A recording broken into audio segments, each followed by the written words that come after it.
lanjutkan kesepakatan kelas kita. Sama-sama.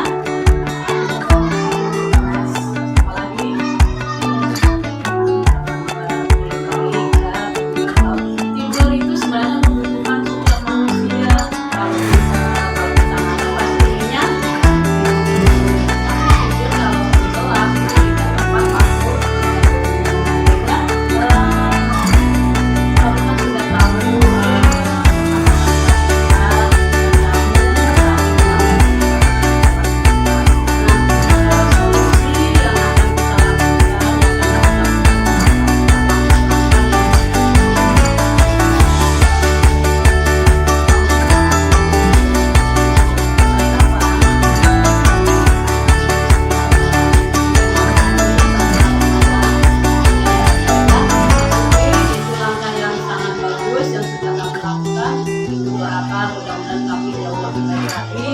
Saya akan mengulangi lagi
Bismillahirrahmanirrahim.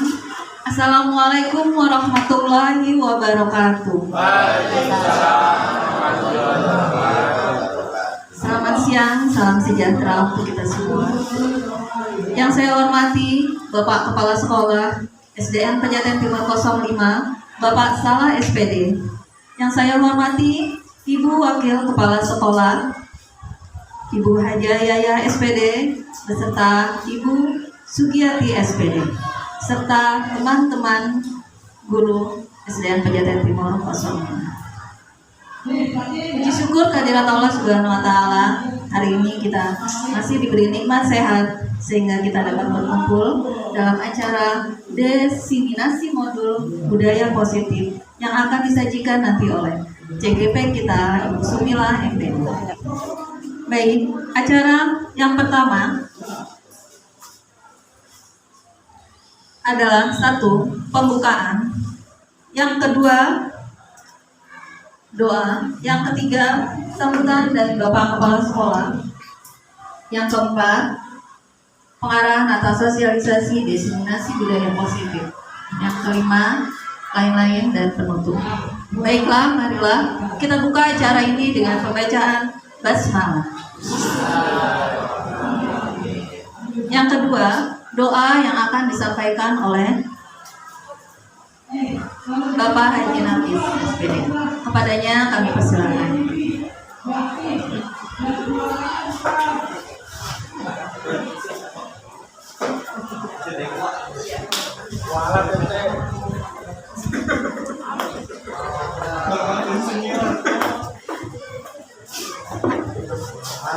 Assalamualaikum warahmatullahi wabarakatuh.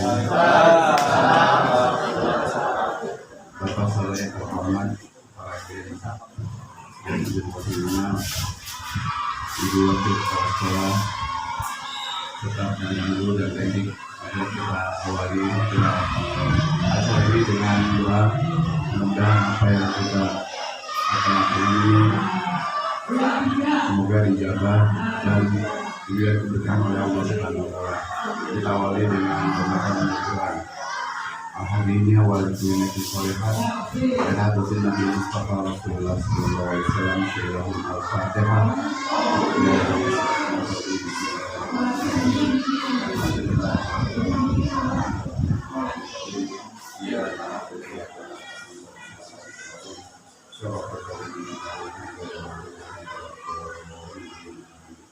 Assalamualaikum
Terima kasih kepada Bapak Haji Nafis. Acara selanjutnya adalah sambutan Bapak Kepala Sekolah SDN Pejaten Timur 05, Bapak Salah SPD. Padanya kami persilakan.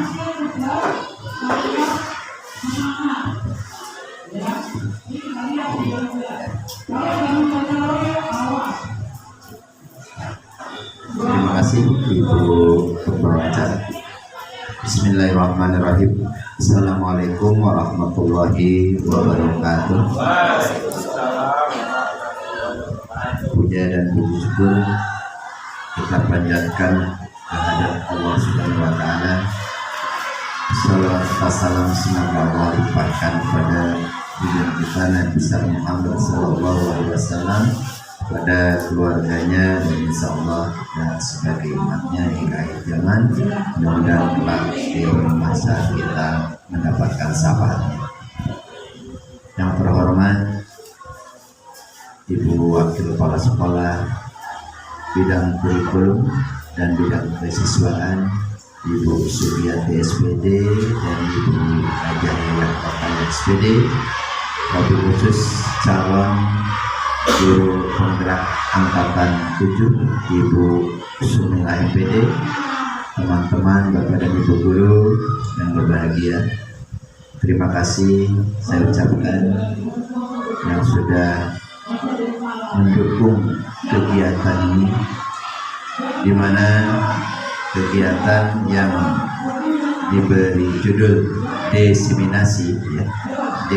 Desiminasi ini semacam penyebarluasan informasi, ya, apa yang diperoleh oleh calon guru penggerak angkatan 7 Ibu Sumilah. Kegiatan-kegiatan ini akan disebarluaskan informasinya sehingga semua akan mendapatkan informasi yang sama, bahkan mungkin akan bertambah informasinya.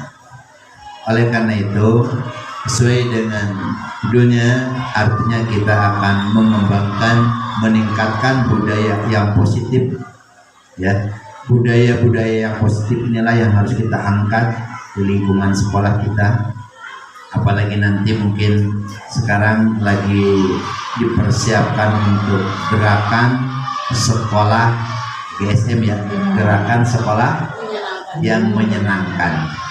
Ini Bapak dan Ibu Guru setiap hari dalam pembelajaran, kalau dulu dalam CBSA ada yang disebut dengan PAIKEM, pembelajaran aktif, kreatif, inovatif, dan ujungnya menyenangkan.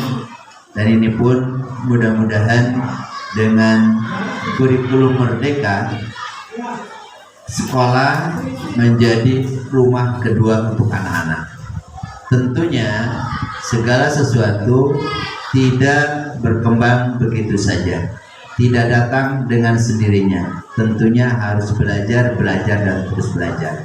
Oleh karena itu, mari kita dengarkan, mari kita ikuti, mari kita timba ilmunya, menggali ilmunya dari teman kita Ibu Sumilah MPD yang sudah aktif di calon guru penggerak angkatan 7. Mudah-mudahan bisa berbagi informasi, berbagi ilmu, sehingga semua kita bisa meningkatkan kualitas dalam memberikan pelayanan kepada anak-anak. Selamat kepada Busuk, mudah-mudahan kita semuanya mendukung kegiatan seperti ini. Itu saja dari saya, kurang lebihnya mohon maaf. Assalamualaikum warahmatullahi wabarakatuh.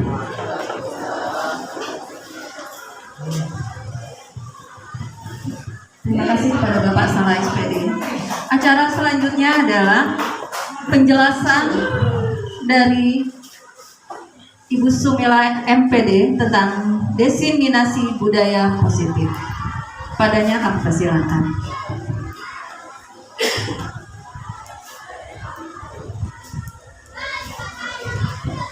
Terima kasih Ibu Muji. Assalamualaikum warahmatullahi wabarakatuh. Yang terhormat Bapak Kepala Sekolah SDN Pejaten Timur 05 Bapak Salah SPD. Yang terhormat Ibu Wakil Kepala Sekolah Bidang Kesiswaan Ibu Yaya Rokaya SPD.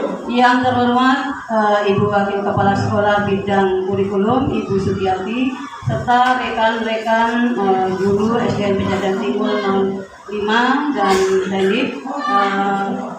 Mari kita sama-sama mengucapkan puji syukur kehadirat Allah Subhanahu wa taala karena atas rahmat, taufik serta hidayahnya kita dipertemukan di ruang ini. Tak lupa selawat serta salam semoga tetap tercurahkan kepada junjungan kita Nabi besar Muhammad SAW.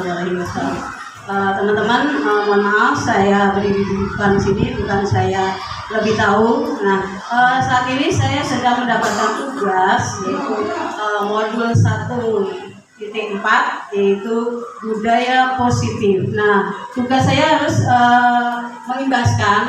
pembebasan atau diseminasi kepada teman-teman semuanya. Saya yakin teman-teman semuanya sudah banyak melaksanakan ini di kelas dan di sekolah kita. Baik, latar belakang kegiatan ini adalah idealnya sekolah kita adalah sekolah yang sangat menyenangkan, sangat membahagiakan buat anak-anak kita semuanya, karena sekolah merupakan tempat yang harus menjadi sebuah tempat yang membawa kebahagiaan. Karena menurut filosofi dari Ki Hajar Dewantara bahwa kita harus membuat anak senang dalam belajar. Dalam kegiatan ini kita harus mudah-mudahan bisa menerapkan di kelas kita masing-masing. Insya Allah nanti kita akan bisa banyak melihat sesuatu hal yang sudah kita laksanakan, apakah sudah ideal atau sudah sesuai dengan filosofi dari Ki Hajar Dewantara. Baik, silakan. Nah, tujuan dari kegiatan ini yaitu meningkatkan rasa percaya diri dan keberanian murid untuk mengemukakan pendapatnya. Ketika anak-anak sudah mampu dan berani mengungkapkan pendapat, berarti anak itu sudah mempunyai keberanian dan menumbuh kembangkan motivasi intrinsik murid dan budaya positif. Apakah motivasi intrinsik ini nantinya sudah ada atau belum? Nah, nanti kita bisa lihat di sekolah kita ini ya. Dan selain itu juga budaya kontrol. Nah, kita sebagai pendidik ini adalah orang yang sangat diidolakan. Harusnya kita mampu untuk mempunyai teori kontrol yang nantinya teori kontrol itu nanti akan kita bahas di belakang ya. Jadi tolak ukur dari keberhasilan pelaksanaan dari kegiatan diseminasi ini adalah terbentuknya keyakinan kelas.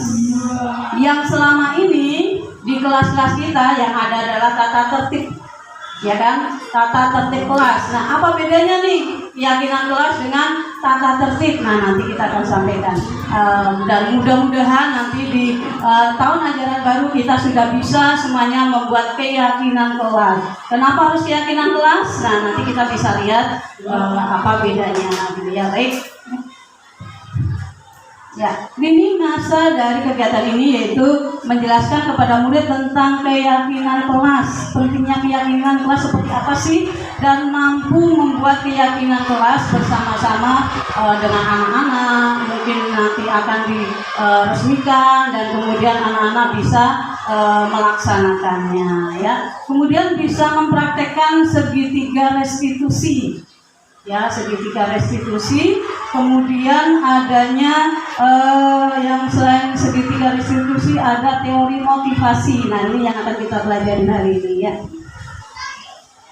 Ya, dukungan yang dibutuhkan dalam pelaksanaan kegiatan ini yaitu tentunya kepala sekolah, rekan-rekan, anak-anak, juga orang tua ya. Dan untuk melaksanakan kegiatan ini bisa terlaksana dengan baik, ya itu butuh dukungan sehingga kita bisa melaksanakan budaya positif di sekolah kita ini.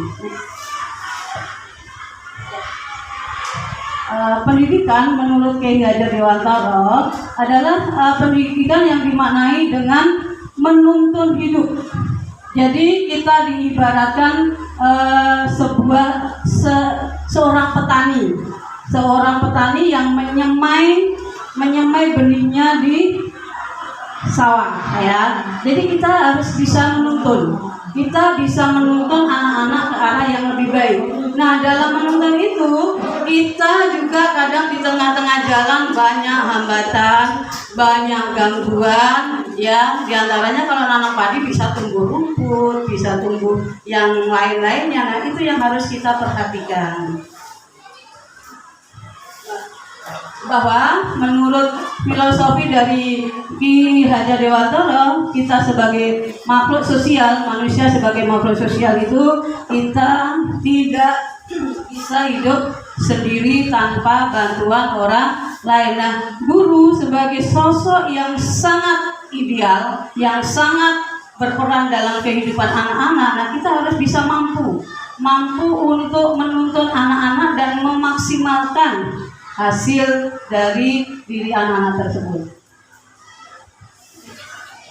Nah, kita sering dengar trilogi dari filosofi Ki Hajar Dewantara. Yang pertama Ingarso Sung Tulodo. Nah, sebagai seorang guru, di depan kita harus bisa memberikan contoh dan teladan serta harus bisa menjadi panutan buat murid-murid kita semuanya. Yang kedua, ing madya mangun karso, bahwa di tengah-tengah kita sebagai guru harus mampu untuk memberikan dorongan semangat.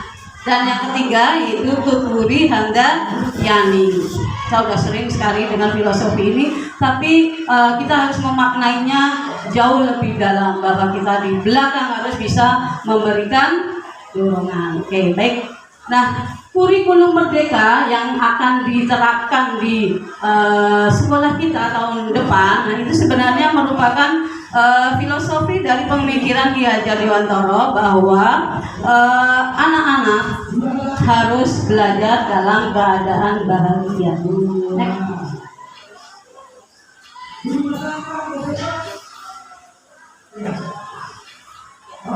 Baik, bahwa peserta didik diharapkan bisa menjadi manusia yang mampu mandiri, memiliki akhlak yang mulia, dan juga mempunyai karakter, mampu bernalar kritis, dan mempunyai kepribadian yang luhur, yang bisa menjadi profil pelajar Pancasila. Kita sering sekali ya mendengar profil pelajar Pancasila. Apa sih sebenarnya profil pelajar Pancasila itu?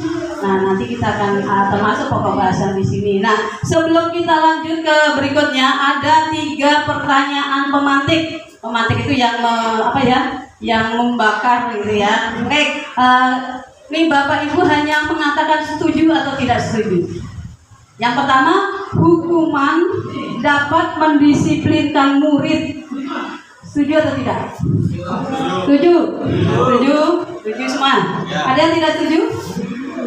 Enggak. Yang kedua, pemberian hukuman baik, hukuman yang baik, misalnya karena datang terlambat atau tidak mengerjakan tugas, hukumannya adalah membaca buku atau menulis sebanyak-banyaknya atau membersihkan halaman. Apakah itu bisa merubah menjadi baik?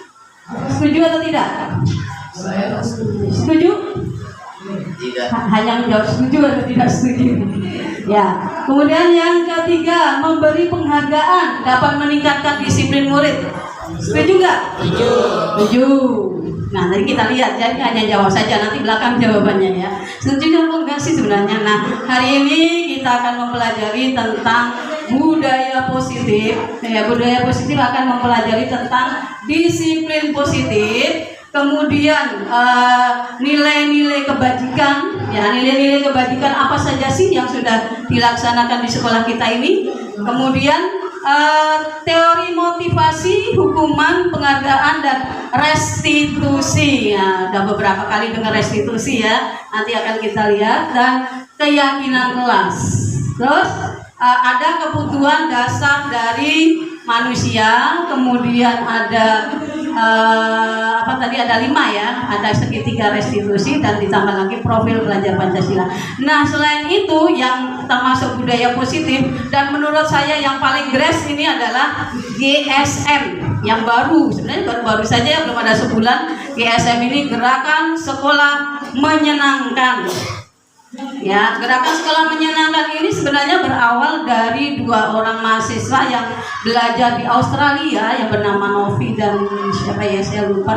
Itu mereka sangat senang belajar di Australia dan semuanya itu sesuai dengan impian mereka sehingga mereka ingin menerapkan di Indonesia. Nah, apa saja yang bisa dijadikan sebagai GSM, gerakan sekolah menyenangkan? Sebenarnya dulu kita sudah ya ada sekolah ramah anak dan sebagainya ya. Nah, ini GSM ini mereka berpikir bahwa ternyata dalam area yang pertama area perubahan GSM. Area apa saja sih yang harus dirubah gitu ya? Yang harus dirubah dalam area GSM yaitu transformasi dunia pendidikan di Indonesia. Nah, GSM ini berangkat dari perubahan pola pikir dari pendidikan menuju paradigma revolusi industri yang sekarang dikenal dengan 4.0. Nah, ini yang sekarang terkenal ya. Sekarang ini kita masuk ke dunia 4.0. Nah, kita harus mengikuti selalu karena memang perubahan itu tidak akan pernah berhenti gitu ya. Nah, kemudian yang kedua area lingkungan positif dan etis. Ya, yang perlu di GSM kan, nah itu adalah perubahan ekosistem sekolah baik di lingkungan fisiknya, sosialnya, aspek fundamentalnya yang berdampak pada motivasi belajar dan perilaku siswa. Nah, ini perlu dirubah, gerakan sekolah menyenangkan. Kemudian yang ketiga yaitu pembangunan karakter. Ya, karakter emosional dan emosi dan sosial. Nah, ini sangat penting sekali. Nah, bagaimana kebijakannya sekarang sudah ditetapkan oleh Gubernur DKI Jakarta. Yang keempat, yang perubahan yang berikutnya yaitu perubahan yang relevan dengan kehidupan, yaitu pembelajaran abad 21 ini bermula dari masalah konkret lalu dicari ke masalah yang melalui proyek dan formatifnya berpusat pada siswa. Semuanya alurnya berpusat pada siswa sama dengan kurikulum Merdeka Belajar ya. Yang keempat, kelima, pengembangan karakter lanjut. Oke, dan itulah GSM. Ini info yang terbest. Nah, selanjutnya kita materi yang pertama yaitu disiplin positif. Nah, disiplin positif dan nilai-nilai kebajikan yang ada. Kalau tujuannya yaitu guru dapat menjelaskan makna kontrol dari paparan teori dari William Glasser ya, serta miskonsepsi yang selama ini ada di lingkungan kita, di tengah-tengah masyarakat kita, atau bahkan mungkin kita sendiri sebagai guru. Apakah miskonsepsi ini terjadi dan kita lakukan? Oke, nah sekarang coba buka ini. Nah, coba buka ini. Saya minta tolong kepada Bu Mulbah untuk membagikan kertas. Silahkan Bapak Ibu semuanya tuliskan sesuatu yang sangat berharga bagi Bapak Ibu semuanya. Sesuatu yang berharga. Apa sih yang paling berharga? Tuliskan pada kertas tersebut.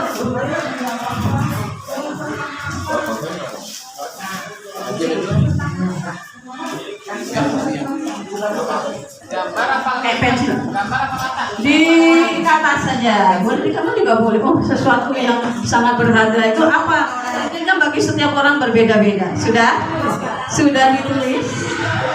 Kalau sudah ditulis, namanya sangat berharga harus disimpan ya, harus disimpan. Ya, coba setelah ditulis dilipat terus disimpan, digenggam di tangan yang dilindungi di tangan kita atau diri kita semuanya. Silakan. Sudah ditulis pertanyaannya, Bu? Pertanyaannya silakan tulis sesuatu yang sangat berharga. Sesuatu bisa berupa barang, bisa berupa apa, terserah ya. Sesuatu yang sangat berharga buat Bapak Ibu semuanya. Di mana nih, keluarga atau sekolah? Ya di mana saja pokoknya yang sangat berharga. Satu saja yang namanya paling pasti satu ya. Silakan digenggam. Sudah dilipat, kemudian disimpan, dilindungi di tangan, digenggam, dilindungi. Nah kemudian cari pasangan berhadapan dengan teman sebelahnya atau depan-depannya Pak Arif dengan Bu Ulfa, Bu Suki dengan Bu Titin, ya Bu Rina dengan siapa nih? Ma Pak Haji. Boleh lebih dari satu. Hah? Satu aja. Satu saja namanya paling. Rajin banget. Ya, ditutup. Nah, sekarang tentukan dulu pihak ke satu. Pihak ke satu itu mencoba berusaha untuk meminta barang yang sangat berharga itu. Digenggam, ya. Yang sini berarti Bu Titin dengan Bu Sugidur, siapa dulu yang mau meminta atau boleh direbut, boleh diminta, dirayu-rayu gitu ya. Jangan dipaksa. Misalnya Pak Arif yang sangat berharga itu kan istrinya, masa mau direbut sama Bu Ulfa. ya, silakan. Boleh direbut dengan cara mungkin, ayo dong kasih ke saya, silakan, yuk. Namanya sangat berharga gimana? Silakan digenggam. Misalnya Bu Rina merayu-rayu, ayo silakan rayuannya Bu Rina minta punya Pak Arif. Apa contohnya Pak? Ya, boleh dirayu. Namanya berharga banget, masa mau dikasih atau enggak silakan. Tapi kalau mau dikasih, iya makanya kalau jangan diumpetin. Dirayu, boleh dirayu ada rayuan lebih boleh, namanya juga berharga. Iya tuh, biar dilindungi pastinya. Ya silakan. Dah, kalau sudah gantian yang tadi merebut sekarang ganti dirayu, boleh nggak? Boleh. Nggak boleh barangnya kita. Boleh, namanya saya saling merayu. Boleh. Ya saling merayu. Saya nggak punya lagi. Ternyata yang Pak Marino paling berharga istrinya, mau diminta sama Bu. Ya. Ya. Dikasih mau yang baru. Oke, baik. Sudah gantian. Oke. Baik. Ini semuanya sebenarnya kalau menurut Bapak Ibu namanya sangat berharga, boleh nggak diminta? Boleh. Nggak boleh, pasti dilindungi ya. Yang mengontrol kan berarti diri kita dilindungi, boleh atau enggaknya. Nah, sekarang kita sering melihat miskonsepsi ya, teori kontrol di mana orang itu ilusi guru yang mengontrol murid. Murid itu dianggap harus nurut kepada kita. Karena kita sebagai salah miskonsepsi ya, itu nggak boleh. Karena ya sebenarnya punya kontrol itu juga murid. Kalau murid belum terbuka, itu nggak akan mau nurut sama kita. Dia lebih lebih menyayangi apa yang ada di situ, dan mungkin gurunya nggak lebih menarik gitu ya.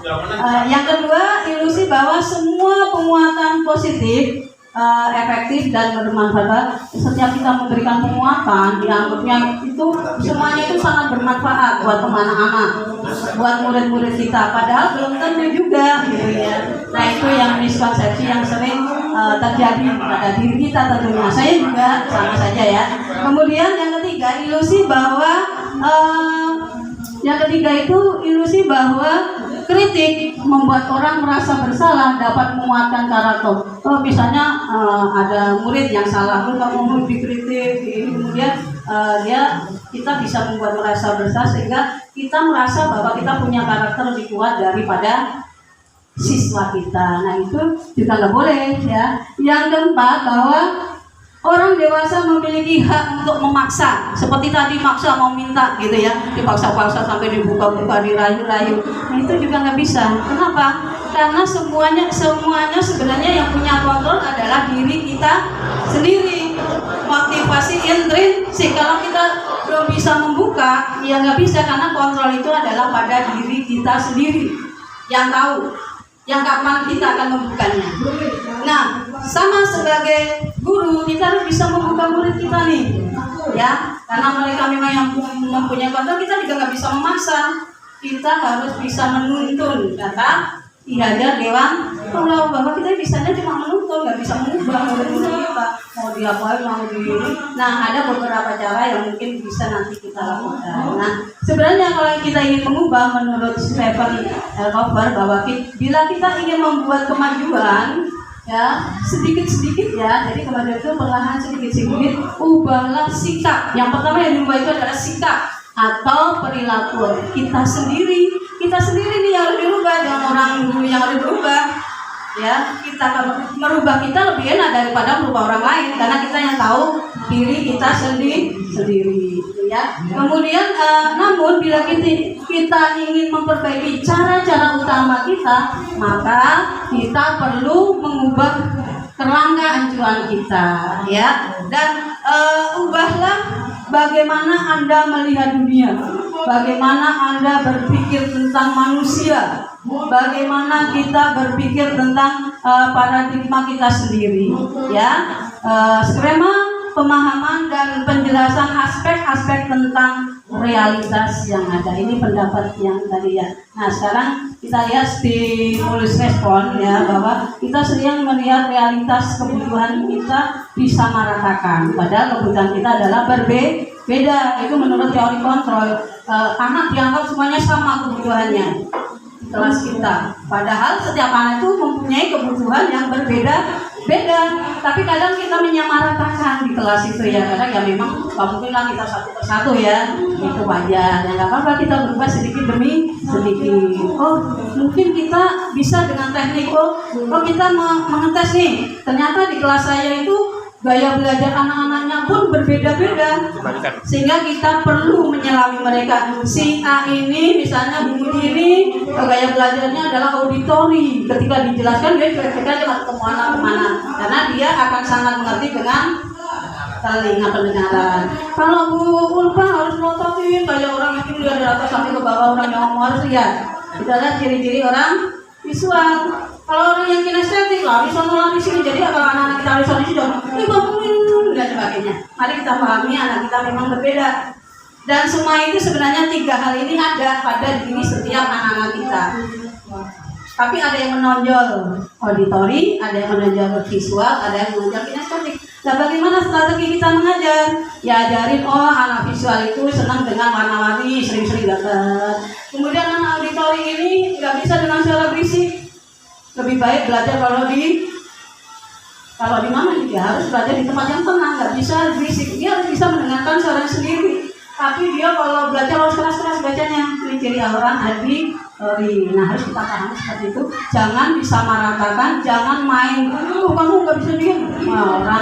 Orang ngatain anak-anak seperti itu ya. Jangan sampai kita juga stres melihat anak-anak. Padahal sebenarnya mereka punya gaya, punya kebutuhan yang berbeda ya. Kita mencoba mengubah orang agar berbadan sama dengan kita, sering seperti itu. Ayo semuanya harus ngikutin kita, apa yang kita pikirkan harus juga dipikirkan oleh anak-anak. Padahal nggak boleh seperti itu, karena semua mempunyai perilaku itu sebenarnya memiliki tujuan, dan tujuan pasti berbeda-beda setiap orang ya. Orang lain bisa mengontrol saya. Nah, sebenarnya kalau menurut teori kontrol itu adalah hanya Anda, hanya kita yang bisa mengontrol diri kita sendiri, bukan orang lain, gitu ya. Kemudian pemaksaan ada pada saat bujukan gagal. Kalau kita membujuk gagal, artinya dipaksa kayak tadi, ayo dong kasih saya, nggak dikasih paksa, ayo sini, tangannya sampai ditarik aja enggak gitu tadi, udah ya. Ya, alhamdulillah gitu ya. Kalau mudah-mudahan kalau dalam kita praktek mengajar pun nggak seperti itu ya. Yang berikutnya yaitu model berpikir menang kalah. Nggak bisa kita, oh karena saya bisa berhasil merebut tadi terus kita menang. Nggak ada. Teori kontrol yang sebenarnya adalah menang-menang. Kita sebenarnya menang dengan teori kontrol yang kita miliki, dengan pola perilaku yang sudah kita tetapkan dengan tujuan intinya yang berbeda-beda. Nah, berikutnya adalah tujuan disiplin positif. Nah, disiplin positif tentunya tujuannya adalah menanamkan motivasi untuk menjadi orang yang mereka inginkan dan menghargai diri, ya.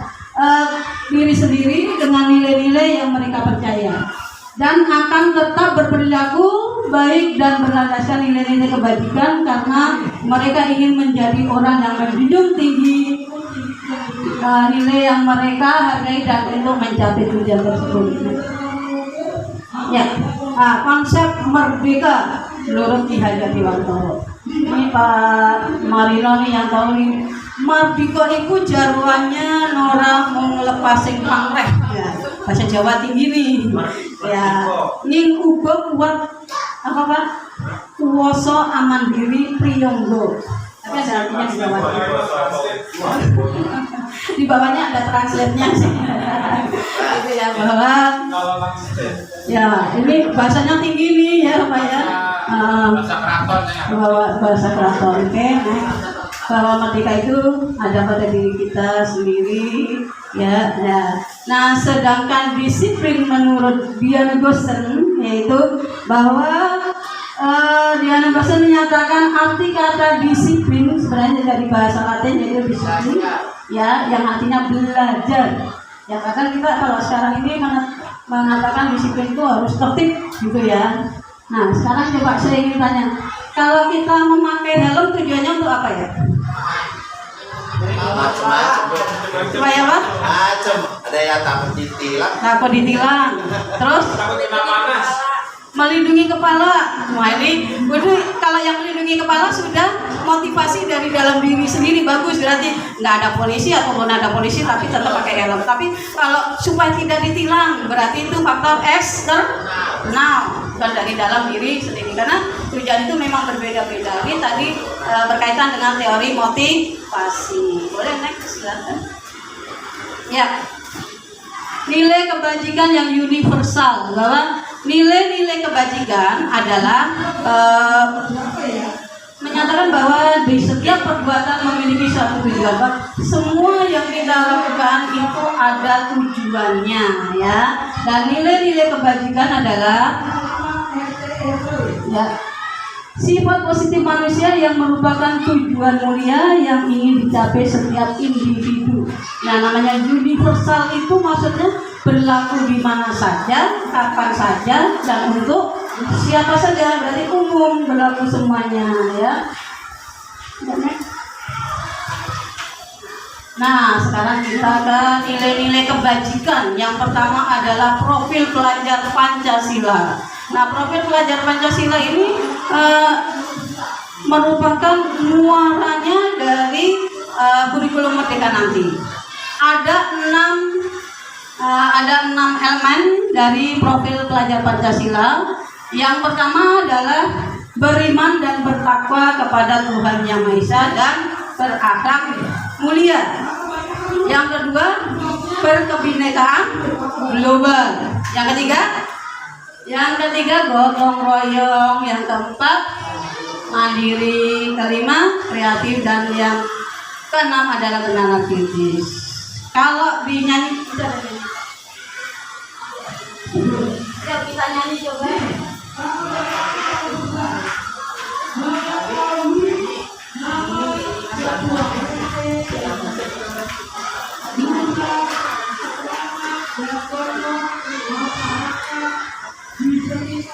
Yuk, kemarin yang sudah ikut ini sudah bisa pasti ya, tentang profil pelajar Pancasila. Soalnya kecil ya. Ya, ibu-ibu berdiri biar ngantuk.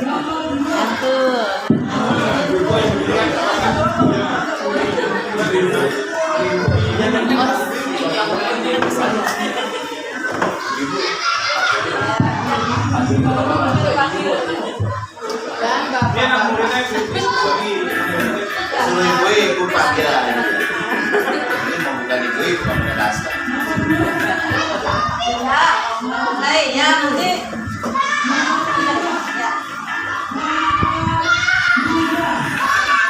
Pancasila beriman dan bertakwa pada Tuhan Yang Esa dan berharap mulia, berkebinekaan global,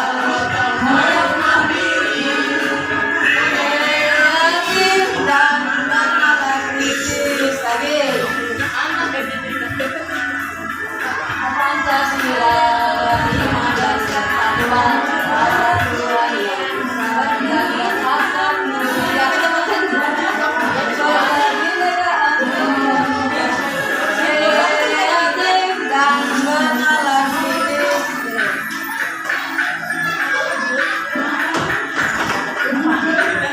Nyanyiin aja. Ya, bisa mulai lagi ya.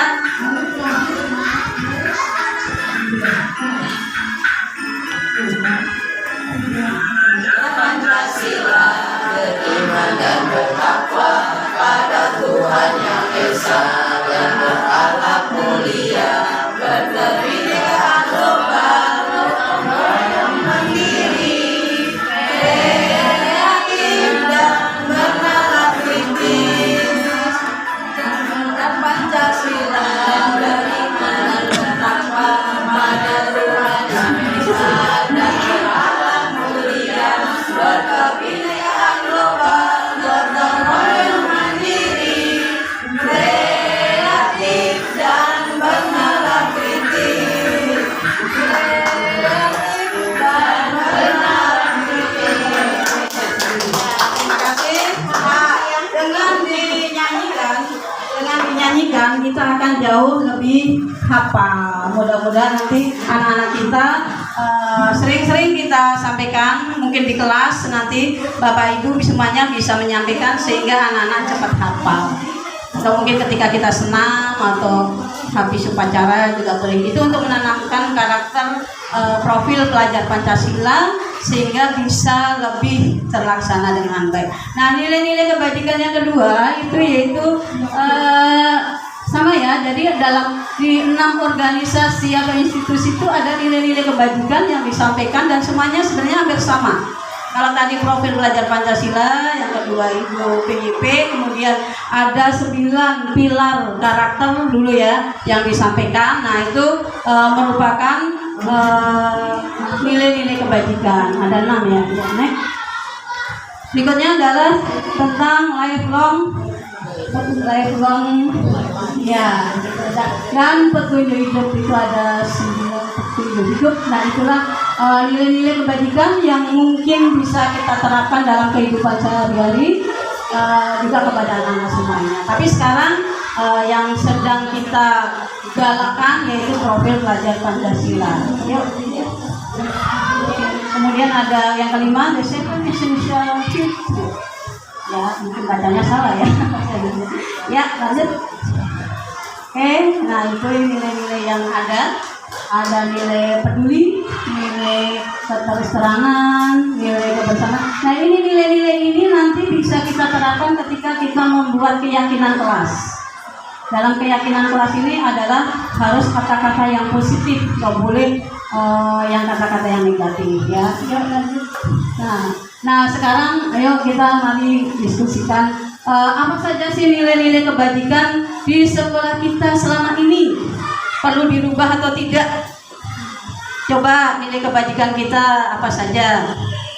1, kita sudah setiap masuk salam, sapa, senyum. Kita sudah melaksanakan sholat duha, kemudian ada apa?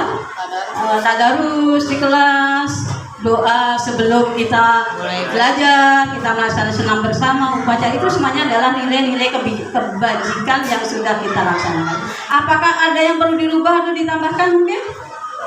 Tambahin apa coba Pak Marino? Nilai 5S ya. 7K, iya betul. Itu harus digalakkan. Ya sebagai penanggung jawabku juga Pak Marino direkturnya, ya harus selalu digalakkan supaya makin hijau sekolah kita, makin rindang sekolah kita. Mungkin ada perlu kebajikan berbagi setiap hari apa gitu ya, saling berbagi. Boleh ya, berbagi makanan. Kepedulian ini ya. Kepedulian. Yang masih Dan ini ya yang sering masih berapa ya, itu yang perlu sekali, kepedulian, kebersamaan yang harus kita terapkan. Saling menghargai, tepat sekali. Ya, insya Allah kemarin kita sudah di dalam visi misi sudah tercover dan sudah sesuai dengan profil pelajar Pancasila, sehingga kita nggak banyak berubah ya. Banyak sekolah yang ternyata kata pengajar praktik yang masih belum sesuai dengan profil pelajar Pancasila dan harus dirubah, jangankan sesuai, jauh malah ya gitu ya. Alhamdulillah kita sudah tinggal memperbaiki. Nanti tahun depan ya Bu Sugi sebagai ini kurikulum, tentunya nanti kita tinggal melihat dan menambahkan apa yang perlu kita tambahkan. Nah, berikutnya materi yang kedua yaitu teori motivasi, hukuman, penghargaan, dan restitusi. Ini sama nggak sih istilah-istilah ini? Ya, ada hukuman, penghargaan ya. Nah, kita melihat apa yang disampaikan oleh yang dosen untuk biasa hukuman itu untuk menghindari ketidaknyamanan. Ini hukuman ya, biasanya hukuman itu ada seseorang yang melakukan sesuatu hanya untuk menghindari hukuman. Misalnya yang tadi, apakah hukuman tadi yang diberikan itu bisa merubah kedisiplinan siswa? Apa bedanya hukuman dengan konsekuensi nanti ya? Nah, kadang orang berbuat baik, misalnya Pak Hadi nih datang ke sekolah rajin. Oh, motivasinya tapi beda. Yang penting saya nggak dimarahi oleh kepala sekolah. Pak Marino beda lagi, datang ke sekolah rajin. Memang dia ingin walaupun gak ada aturan, dia tetap akan datang tepat waktu. Gak peduli ada aturan tetap, tapi datang tepat waktu. Beda itu, berarti itu motivasi intrin. Udah dari dalam, mau ada hukuman, ada lagi nih, pas datang juga biar dapat penghargaan. Beda lagi. Jadi teori setiap orang itu berbeda-beda motivasinya. Yang terbaik adalah motivasi dari dalam diri sendiri atau motivasi intrinsik. Nah, mari kita pikirkan, pernahkah Anda berarti Bapak Ibu semuanya ya, pernahkah Anda berada dalam sebuah situasi di mana Anda sengaja melakukan sesuatu yang menyakitkan bagi Anda, bahkan bertabrakan dengan penghargaan dari orang lain? Pernahkah? Sebenarnya itu nggak pengen banget saya lakukan, tapi harus saya lakukan karena ada sesuatu hal yang mengharuskan itu, sehingga mengorbankan apa yang seharusnya saya tidak lakukan. Pernah situasi seperti itu? Ya mungkin di rumah atau di sekolah, bisa saja ya. Nah itu silakan dipikirkan apakah pernah melakukan seperti itu. Enggak pernah. Hukuman penghargaan. Jadi begini, ini contoh saja ya. Misalnya itu ada seorang bernama Iva kurang menguasai pelajaran matematika, sehingga pada saat pelajaran tersebut berlangsung dia banyak terdiam diri dan menggambar di buku pelajarannya. Pada saat guru matematikanya yaitu Pak Seno menanyakan pertanyaan, Iva menjadi gugup dan tidak sengaja menjatuhkan tasnya dari kursi, serta tiba-tiba menjadi gagap pada saat berupaya menjawab. Seluruh kelas pun tertawa melihat perilaku Iva yang bicara tergagap-gagap dan terkejut.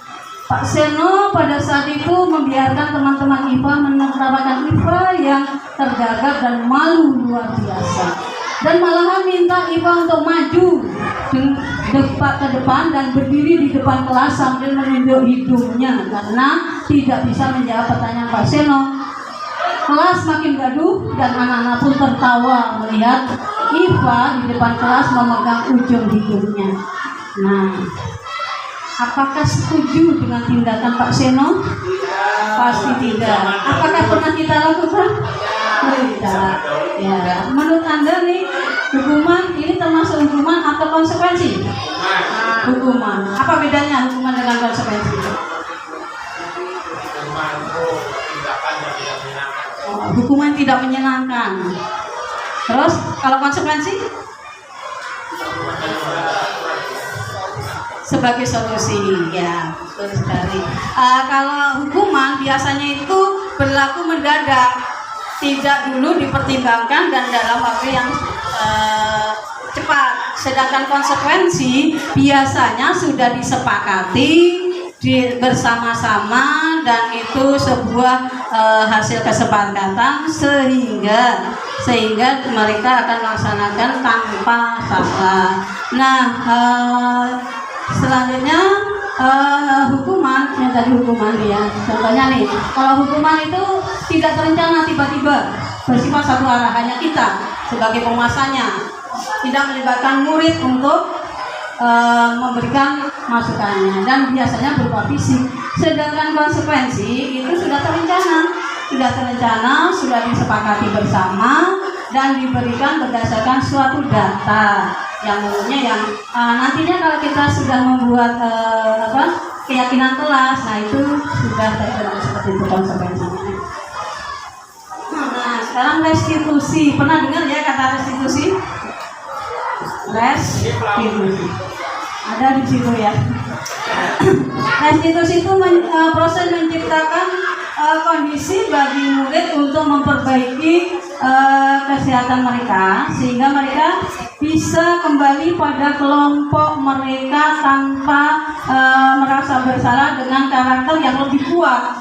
Walaupun salah, tapi dia akan lebih kuat ketika kembali kepada teman-temannya. Ya, jadi merupakan proses kolaboratif mengajarkan murid untuk mencari solusi.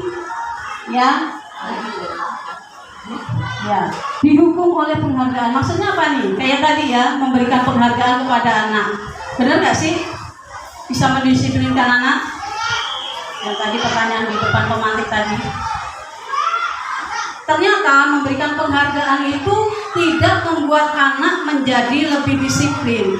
Justru pemberikan penghargaan yang berulang-ulang itu akan membuat motivasi anak itu akan semakin kurang dan akan merasa bisa juga akhirnya orang yang sebenarnya misalnya nih kayak misalnya ayo siapa yang bisa jawab saya kasih permen gitu misalnya, enak kelihatannya ya, tapi itu nanti akan berdampak yang nggak baik karena yang sebelahnya nanti dia dapat permen saya enggak, akhirnya dia yang lainnya nggak termotivasi dan kemudian ketika dia ingin jawab itu nanti dia dapat permen gitu.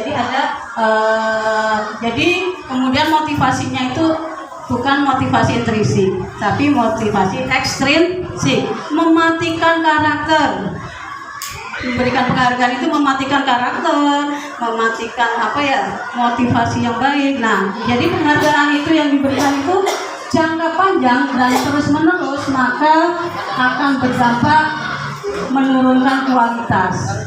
Walaupun baik sebenarnya kelihatannya memberikan penghargaan, tetapi justru menurunkan kualitas. Penghargaan itu juga tidak efektif karena penghargaan mematikan kreativitas. Kreativitas orang itu jadi mati karena hanya ingin mendapatkan penghargaan, mau berupa barang, mau berupa makanan juga. Penghargaan merusak hubungan. Ya, penghargaan itu menghukum. Misalnya kita memberikan penghargaan, akhirnya temannya tidak mau lagi biar aja dia yang dapat, akhirnya mematikan hubungan dan ini hubungannya renggang. Nah, ternyata kelihatannya baik, ternyata tidak baik dampaknya. Penghargaan mengurangi ketepatan, jadi motivasi dari dalam dirinya akan hilang. Oke, nah sekarang kita ke segitiga restitusi langsung. Segitiga restitusi itu adalah sebuah cara untuk menyelesaikan suatu permasalahan pada anak, misalnya pelanggaran atau kasus dengan cara tanpa merasa bersalah atau sebagainya. Nah, restitusi ini bukan untuk menebus kesalahan, tetapi mencari kebutuhan dasar untuk mendasari tindakan tersebut. Nah, kemudian memperbaiki hubungan dan restitusi diri adalah cara yang paling baik. Ya, bukan menghukum. Ya, tawaran bukan paksaan, fokus pada karakter bukan pada tindakan kesalahan tapi karakternya. Bagaimana membangun karakter sehingga anak itu tidak merasa bersalah meskipun melakukan kesalahan, tapi bisa mencari solusi atas masalah yang dihadapi. Ya, fokus pada solusi dan mengembalikan murid yang berbuat salah kepada kelompoknya tanpa merasa bersalah. Nah, ini ada 3 langkah. Ya, ada 3 langkah. Yang pertama, menstabilitaskan identitas. Jadi kita tidak langsung kamu salah, kamu misalnya ada anak yang terlambat langsung, kenapa kamu terlambat? Nah, itu nggak boleh seperti itu. Ya, jadi dipanggil, kemudian distabilkan. Oh iya, saya merasa bersalah karena melakukan pelanggaran terhadap keyakinan kelas. Kemudian divalidasi tindakan yang salah tersebut. Dia sendiri yang mengakui dan kemudian menyatakan keyakinannya dan dia akan bersatu. Nah, ini ada contoh tadi. Ini contoh segitiga restitusi yang sudah dilaksanakan.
Ini ada skenario kasus kesalahan yang selalu datang terlambat. Nah, tidak harus di saat itu di kelas itu dipanggil, kemudian ditanyakan, divalidasi, dan dia akan kebetulan di kelas ini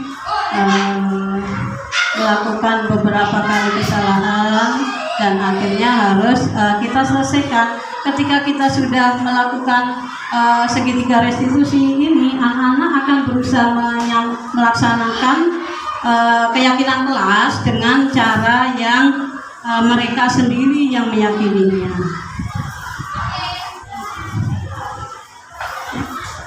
Lanjut saja ya. Nah, nanti kalau ini bisa dilihat di YouTube ya, saudara. Kebutuhan dasar manusia. Nah, kebutuhan dasar setiap manusia itu bertahan karena kebutuhan dasarnya, dan ini akan langsung ya. Nah, kebutuhan bertahan hidup yang pertama, yang kedua kebutuhan untuk diterima. Anak-anak tuh bertahan hidup, bertahan untuk diterima, dan kebutuhan kemampuan atas kemampuannya. Kadang anak-anak suka ada yang berbeda kemampuannya, kemudian anak-anak ingin diperhatikan, itu karena kebutuhan mereka untuk survive ya. Ya, lanjut. Nah, mari kita berpikir bahwa biar dunia kita sendiri berkualitas, ayo mari kita sering kali memikirkan itu hal-hal yang penting saja. Jangan pernah kita tuh memikirkan hal-hal yang tidak perlu, tidak penting, kayak album foto yang kita simpan itu foto-foto yang penting saja, sehingga ketika kita akan membuka, menceritakan kembali, itu ada di situ ya. Oke, lanjut. Nah, menurut Dr. William Glasser bahwa menyebutkan hal-hal yang penting saja dan kemudian kita simpan di dalam album foto itu adalah hal-hal yang merupakan harapan dan impian kita untuk melaksanakannya ya. Baik, lanjut.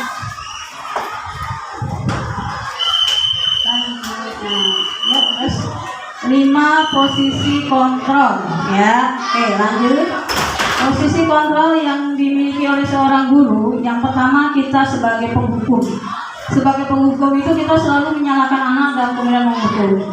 Yang kedua, pembuat merasa bersalah. Misalnya, ayo dong aku, nanti saya dimarahin kelas sekolah nih. Nah, itu membuat bersalah. Kemudian kita juga menempatkan diri sebagai teman juga bisa, dan yang seharusnya kita harus bisa menempatkan sebagai manajer buat siswa-siswa kita di kelas kita. Itu yang harus kita lakukan. Baik, lanjut. Nah, sekarang keyakinan kelas. Keyakinan kelas lanjut. Keyakinan kelas ini harus kita buat di setiap kelas. Mudah-mudahan di tahun pelajaran yang baru nanti, ibu-ibu semuanya, bapak-bapak semuanya bisa membuat keyakinan kelas. Bagaimana caranya? Caranya yaitu dengan kita membuat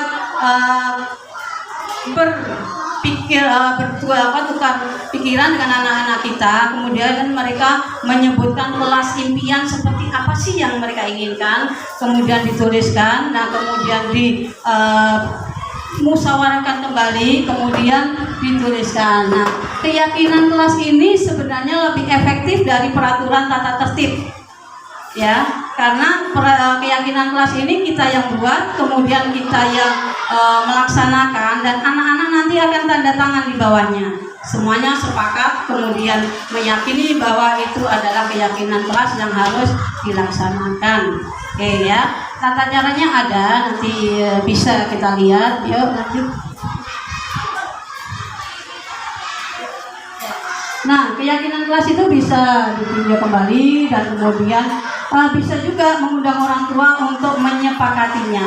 Ketika sudah disepakati keyakinan kelas ini, nanti kita bisa mendisiplinkan siswa kita dan mengontrol siswa kita sesuai dengan keyakinan yang sudah kita sepakati bersama. Boleh undang orang tua kalau misalnya kelas 1, kelas 2 ya, bisa dengan orang tua membuat kesepakatannya sehingga mereka tahu. Ya, dibuat dalam sebuah cover, kemudian ditempel dengan bahasa yang positif, nggak boleh bahasa negatif. Ya, lanjut. Ya, dari kata misalnya tidak boleh membuang sampah sembarangan menjadi membuang sampah pada tempatnya, seperti itu ya contohnya. Bersifat hormat, tidak boleh mencela, adanya menghormati. Jangan ada kata negatif, harus kata yang positif. Ya, oke? Ya, jadi tidak boleh ada yang negatif, harus yang positif. Sehingga anak-anak itu sangat akan gampang untuk mematuhi peraturan kita. Oke? Mungkin itu saja yang bisa saya sampaikan. Mungkin ada masukan tambahan. Terima kasih, thank you. Waktunya sudah habis. Ya.